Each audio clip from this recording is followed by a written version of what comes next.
तो हम बोल सकते हैं कि कॉल ऑप्शन या ऑप्शन हमको एक अधिकार यानी राइट देता है कि हम कॉन्ट्रैक्ट को।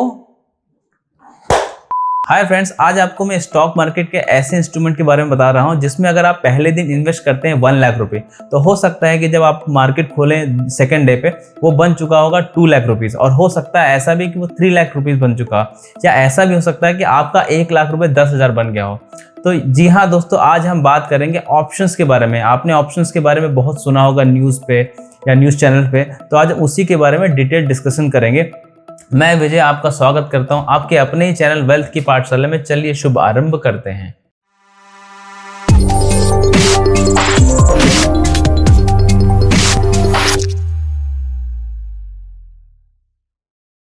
दोस्तों, इससे पहले मैं फ्यूचर ट्रेडिंग के बारे में वीडियो बना चुका हूं, और उसमें MTM क्या होता है यानी मार्क टू मार्केट क्या होता है, यानी कि डेली सेटलमेंट ऑफ प्रॉफिट या लॉस कैसे होता है, उसके बारे में वीडियो बना चुका हूं डिटेल में। वीडियो का लिंक आई बटन में दिया हुआ, आप जाके देख सकते हैं। देखिए, डेरिवेटिव मार्केट को हम 2 टाइप्स में डिवाइड कर सकते हैं। पहला हो सकता है फ्यूचर, जिसके बारे में बता चुका हूं। दूसरा होता है ऑप्शंस। अगर हम ऑप्शंस की बात करें तो ऑप्शंस को भी हम 2 पार्ट में डिवाइड कर सकते हैं, कॉल ऑप्शन और पुट ऑप्शन।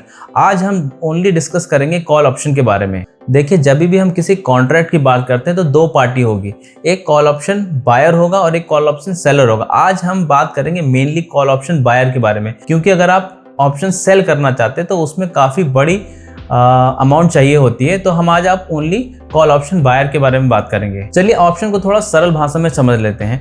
अगर मान लेते हैं एक लैंड है जिसकी कीमत अभी है 50 लाख रुपए, और अराउंड 3 to 4 मंथ बैक उसकी कीमत है 25 से 30 लाख रुपए। अब ये बढ़ोतरी क्यों आती है? क्योंकि एक न्यूज़ चल रही है कि इस लैंड के आसपास में एक बड़ा सा IT हब बन सकता है, यानी कि लैंड के रेट बहुत तेज़ी से बढ़ सकते हैं। इसी एक्सपेक्टेशन के साथ अगर आप लैंड ओनर से एक कॉन्ट्रैक्ट कर लेते हैं कि भाई मैं आपको 50,000 रुपये दूंगा, जिसको प्रीमियम या टोकन अमाउंट बोलते हैं, और मेरे पास एक राइट आ जाएगा कि मैं कभी भी विदिन 1 ईयर लैंड ओनर के पास जा सकता हूं और वो लैंड 50 लाख रुपए में खरीद सकता हूं। अब कुछ लोग ऐसा बोल सकते हैं कि अगर आपको ऐसा एक्सपेक्टेशन है तो आप सीधे जाके ज़मीन खरीद लीजिए 50 लाख रुपए में, और जब बढ़ जाएगा तो उसको बेच दीजिएगा प्रॉफिट में। बट यहाँ पे एक प्रॉब्लम होती है कि अगर मान लेते हैं वो न्यूज़ जो चल रही है वो किसी तरह से रिजेक्ट हो जाती है और कोई IT हब नहीं बनता है, तो हो सकता है वो 50 लाख की ज़मीन का रेट हो जाएगा 25 to 30 लाख। तो यहाँ पे आपको ह्यूज लॉस हो सकता है। तो इसी के चलते हम लोग ऑप्शन की तरफ बढ़ते हैं, क्योंकि आपने इसमें देखा कि आपका जो लॉस हो रहा है वो सिर्फ और सिर्फ 50,000 हो सकता है, क्योंकि आपका ये राइट है। अगर लैंड का रेट बढ़ गया तो मैं ये ऑप्शन को एक्सरसाइज कर लूँगा, यानी 50,000 जो टोकन अमाउंट है उसके बदले में 50 लाख रुपए दे के वो लैंड को खरीद लूँगा।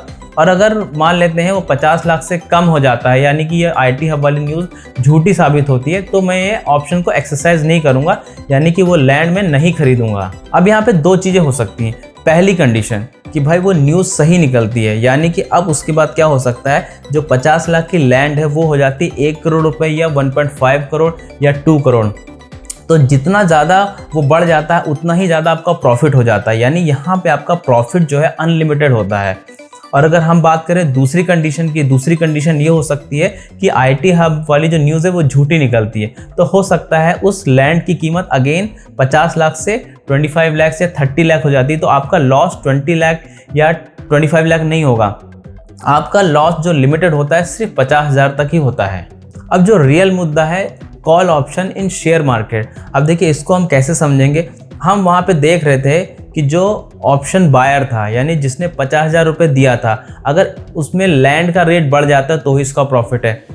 तो इससे हम समझ सकते हैं कि कॉल ऑप्शन हमें तभी खरीदना चाहिए जब हम बुलिश हों, यानी हमको लगता है कि कोई पर्टिकुलर शेयर बढ़ने वाला है, या इंडेक्स जैसे कि निफ्टी या सेंसेक्स, इनके भी ऑप्शंस आते हैं, तो यानी अगर वो बढ़ने वाले हैं हमको ऐसा लगता है तो हम कॉल ऑप्शन को बाय करते हैं। दूसरा पॉइंट, अब देखिए यहाँ पे हम बोल सकते हैं कि लिमिटेड लॉस होता है, यानी कि जो आपने प्रीमियम दिया है, जैसे कि लैंड के केस में हमने 50,000 रुपये टोकन अमाउंट यानी कि प्रीमियम दिया था, तो हमारा मैक्सिमम लॉस वही हो सकता है, लेकिन जो प्रॉफिट होता है वो कुछ भी हो सकता है। एग्जाम्पल के लिए किसी कंपनी का अगर शेयर प्राइस 100 रुपये है, तो अगर नीचे की बात करें तो वो मैक्सिमम 0 हो सकता है, लेकिन अगर आप ऊपर की बात करें तो वो 200 जा सकता है, 300 जा सकता है, 1000 रुपये जा सकता है। तो यहाँ पे कॉल ऑप्शन में जो हमारा लॉस होता है वो लिमिटेड होता है, यानी कि हमारा जो प्रीमियम दिया गया खाली वही जा सकता है, लेकिन जो प्रॉफिट होता है वो अनलिमिटेड होता है। तीसरा पॉइंट, अब देखिए स्ट्राइक प्राइस। स्ट्राइक प्राइस, जो प्राइस हम लोग फिक्स कर लेते हैं कि इस प्राइस पे हम खरीदेंगे या बेचेंगे, उसको स्ट्राइक प्राइस बोला जाता है। जैसे कि इस पिछले वाले एग्जांपल में 50 लाख रुपीस हमारा स्ट्राइक प्राइस हो जाता है, और अगर हम प्रीमियम की बात करें तो वो 50,000 रुपये हो जाता है। फोर्थ पॉइंट, कुछ और टर्मिनोलॉजी है जैसे कि in the money, at the money और out of the money. In the money को हम समझ सकते हैं, जैसे कि अगर मान लेते हैं 50 लाख की ज़मीन हो जाती है 55 लाख, यानी कि 5 लाख का आपको प्रॉफिट दिख रहा है, तो इसको इन द मनी बोलते हैं।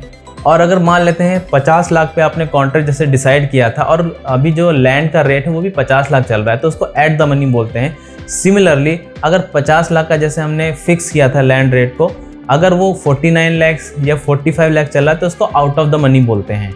फिफ्थ पॉइंट, जैसे हमने लैंड के केस में बोला था कि विद इन 1 ईयर का कॉन्ट्रैक्ट होता है, बट यहाँ पे हम ऑप्शंस की अगर बात करें, जो शेयर मार्केट में ऑप्शंस की बात करें, तो वो सिर्फ 3 मंथ के कॉन्ट्रैक्ट होते हैं। जो करंट मंथ चल रहा होता है उसका कॉन्ट्रैक्ट होता है, जो नेक्स्ट मंथ का कॉन्ट्रैक्ट होता है और उससे नेक्स्ट मंथ का कॉन्ट्रैक्ट होता है, यानी ओनली मैक्सिमम 3 मंथ तक के कॉन्ट्रैक्ट होते हैं। तो कॉल ऑप्शन या ऑप्शन हमको अधिकार देता है, हमको राइट देता है कि हम कॉन्ट्रैक्ट को एक्सरसाइज कर सकते हैं, यानी कि उस केस में हम लैंड को खरीद सकते हैं जब उसका रेट अगर बढ़ जाएगा। और अगर मान लेते हैं किसी का रेट कम हो जाता है तो हम उस कॉन्ट्रैक्ट को एक्सरसाइज नहीं करते, यानी कि ये ऑब्लिगेशन नहीं देता है ऑप्शन बायर को।